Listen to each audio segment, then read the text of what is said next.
Unconventional Life. Welcome. This is your host, Jules Schroeder, tuning in today from Boulder, Colorado. Today's guest is joining us from California, Ayla Nereo in the house. Ayla, are you ready to take us down the path less traveled? Yes. So excited to have this woman on the show. I think we've been trying to get you on the show for maybe 8 months or something. I think so. Just trusting the timing of all of it. And for those of you that don't know Ayla, she is an amazing songstress, singer, loop pedalist, dancer, upcoming filmmaker, and also an activist who, really has this unique blend of sound, using your connection with, the earth and all these different interests that you have into your music, and really inspiring this new wave of, I think, what's possible with music. And I know, you're reaching, millions of different listeners, that you've toured all the way through Europe, and you've been in Australia, you've got a big base in the US. And, I find also using your gifts as a way with your workshops and how to bring out the art of song, and then also embodiment into your dance. And I feel like you're combining all these yummy pieces that define the unconventional life. And so I've been a fan of yours, and wanted to definitely have you on the show. And so with that, fill in any gaps I might have left out and give us a glimpse into your personal life. Oh, thanks. Gosh, I don't know. Is there anything in particular of the personal life? Yeah. Well, tell us, I find too, we've definitely been in a series where we've had a lot of really extraordinary musicians and artists on the show, and those that aren't just necessarily one-dimensional, that are doing a lot of different components. And how is it for you blending all of the pieces of your self-expression into the work that you're doing? It's amazing. I mean, I think for a long time, when I was still coming into songwriting, and I've been a writer my whole life, and since I was could write the alphabet basically, and I've always also been a dancer. And I think for a while I had this feeling of I have all these passions, but how do they come together? I don't know how they all fit together. Maybe I'm just going to do lots of jobs, or have lots of things. And so over the last few years, especially, seeing how my love of songwriting and sharing it with people, combined with my dancer self on stage and also in the music videos, and then my love of filmmaking with these music videos that are increasingly being made, and then my care for the planet, and just the passion I have for our collective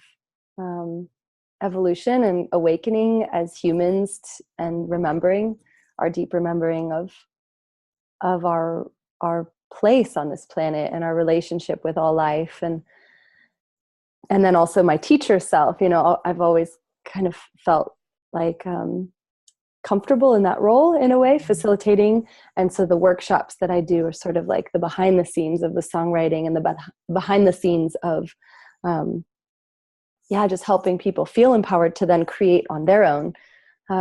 It feels like it all, I just feel so lucky. It's all woven together in this way I couldn't have predicted, but it unfolded. It revealed itself as I went. Yeah. How was it for you trusting that process of revealing? Because I think, especially for so many of us, when you're in it, can be day after day. I know you're just about to release your 6th album. And so sometimes you're just going and you're how is this going to work? Does anyone care? Or is am I reaching anybody? And so how was that process in yourself? Yeah.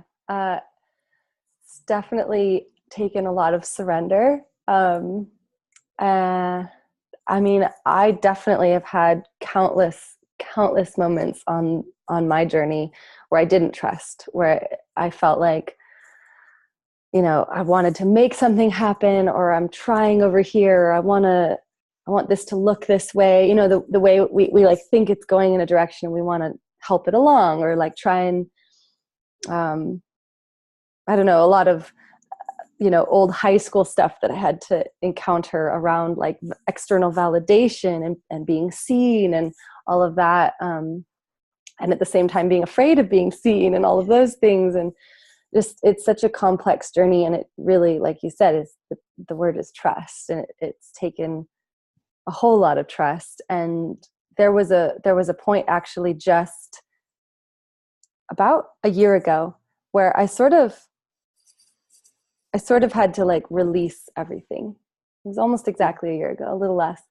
And I've been doing music for a while, and felt like I was kind of just like trying so hard, like really working hard at it, and feeling like I've definitely like, you know, over the last 5 years made a really good career for myself.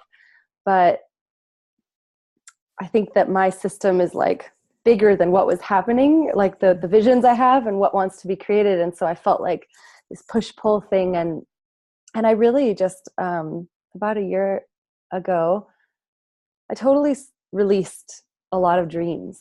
I didn't release the beauty of the dreams, but I released the parts of the dreams that were actually maybe imprinted by external sources, like this is how a musician's path looks, or this is what this looks like, and those accidentally, it's so easy for those to trickle in and then govern our choices, because it's like, oh well, everyone else is doing it this way, so I should fit into this, or I should do it this way. And I just completely released it, and it was not easy. It was like a 3-day heart-wrenching breakup process, essentially, with that part of my ego. And then ever since then, things have been flowing, and it's this lesson that I feel like has been confirmed and affirmed over and over and over in my life, is every time I let something bigger lead me, and I let go of my idea of how it's going to look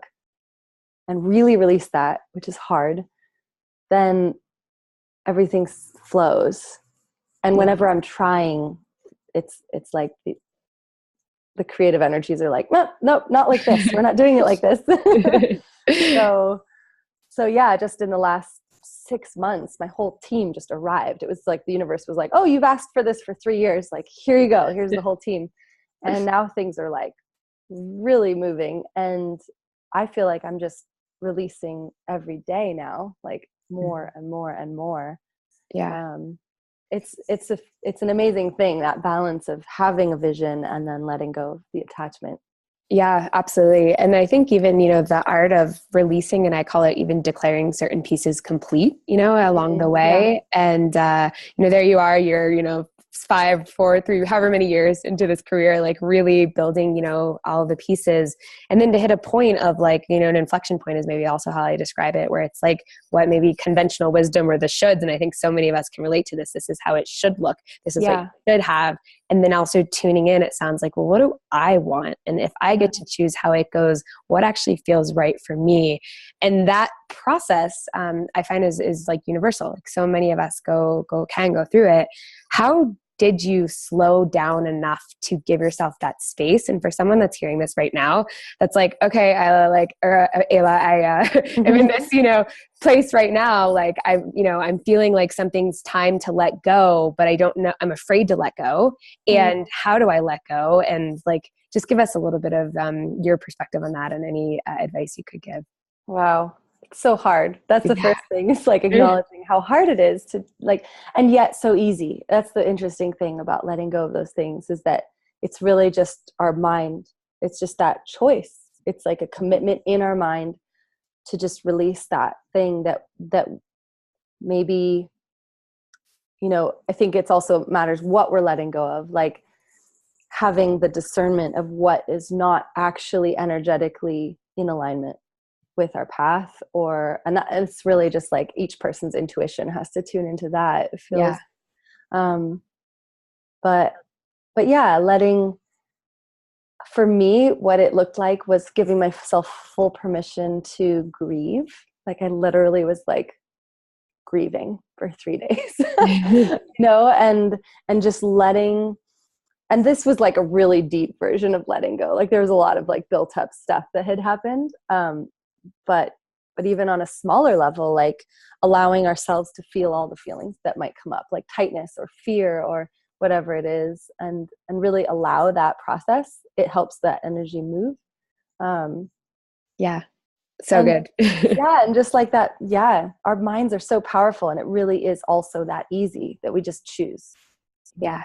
Absolutely. So if we were to go back in time, kind of into the backstory of you and your younger years, I mentioned earlier that songwriting has always been something that's been in you, but did you ever like envision it would be your full-time career? Did you ever think it was a possibility, or like what would we have seen like along the way, some of the milestones if you were a fly on the wall, like either in high school or did you go to Yeah. university, or what were some of the shaping moments? Yeah.